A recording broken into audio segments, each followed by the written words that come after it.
నిన్న ఇవాళ ఒకరిద్దరు మీడియా మిత్రులు కూడా చూస్తూ ఉన్నా. అఫ్కోర్స్ స్లాటర్ హౌస్ అనుకోండి, ఒరిజినల్ మీడియా మిత్రులేం గారు. ఒక యాంకర్ చాలా రెచ్చిపోయి ఈయనతో ఇద్దరు మంత్రులు కూర్చురట, దానికి ఏదో కమిషన్ రిపోర్ట్ మీద ఏదేదో మాట్లాడుతున్నారట. ఈయన పరకాయ ప్రవేశం చేసి దాంట్లో చాలా మాట్లాడుతున్నాడు. ఎవరు చెప్పిండి నాకు?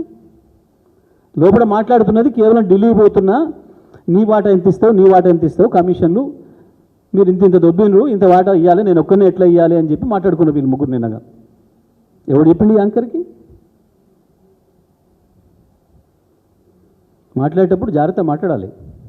నువ్వు వానికి డబ్బా కొట్టుకో, మాకు అభ్యంతరం లేదు, కానీ మా గురించి మాట్లాడేటప్పుడు సోయితో నుండి మాట్లాడాలి. ఎవరి గురించి మాట్లాడుతున్నారు? ఒక మాజీ ముఖ్యమంత్రి గురించి, ఈ రాష్ట్రాన్ని తెచ్చిన ముఖ్యమంత్రి గురించి, మంత్రివర్గం గురించి మాట్లాడేటప్పుడు నీ ఇష్టం వచ్చినట్టుగా 100% నిన్న ముగ్గురు కోసం ముచ్చట పెట్టుకుంది. ఏం చేయాలి? నెలకు 2,500 కోట్లు అంటే నేను చేస్తున్నా ఒక్కరిని, మీరు తింటలేరా, మరి మీ మాటల సంగతి ఏంది, తిండి అని చెప్పి మాట్లాడుకొని తీసుకొని పోయిండు. జరిగింది అది.